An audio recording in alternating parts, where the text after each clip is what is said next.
এভাবে কখনো ডিম রান্না করে খেয়েছেন? খেতে কিন্তু অসাধারণ লাগে। তো হ্যালো এভরিওয়ান, আসসালামু আলাইকুম। প্রতিদিন তো আমরা একই রকমভাবে ডিম রান্না করি, আর একঘেয়েমি রান্না খেতে খেতে আর ভালো লাগে না। তো আজকে ভাবলাম একটু অন্যরকমভাবে ডিম রান্না করি। তো আমি প্রথমেই ডিমটা ভেজে নিলাম, এরপরে এখানে পেঁয়াজ কুচি এবং মরিচ দিয়ে দিলাম। মরিচটা কিছুক্ষণ ভেজে নিয়ে এরপরে পানি দিয়ে দিচ্ছি, আর এর মধ্যে দিয়ে দিচ্ছি আদা বাটা, রসুন বাটা, জিরে বাটা এবং সাথে দিয়ে দিলাম একটা তেজপাতা এবং 4 টুকরো এলাচ এবং 2টা লবঙ্গ। তারপরে আমি এখানে হলুদ গুঁড়ো, লবণ, মরিচের গুঁড়ো সব কিছু দিয়ে দিলাম।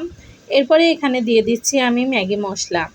এই ম্যাগি মশলাটা যে কোনো তরকারিতেই দিলে আমার কাছে খেতে অনেক বেশি ভালো লাগে, আর ডিমের তরকারিতে দিলে তো অনেক বেশি মজা লাগে খেতে। তো আমি এখানে 1 প্যাকেট ম্যাগি মশলা দিয়ে দিলাম। তারপরে মশলাটা খুব ভালোভাবে কষিয়ে নিয়ে এর মধ্যে আমি দিয়ে দিচ্ছি আলু কুচি এবং মসুরের ডাল। মসুরের ডালটা দিলে কিন্তু খেতে অনেক বেশি ভালো লাগে, আর তরকারিটাও একটু মাখো মাখো হয়।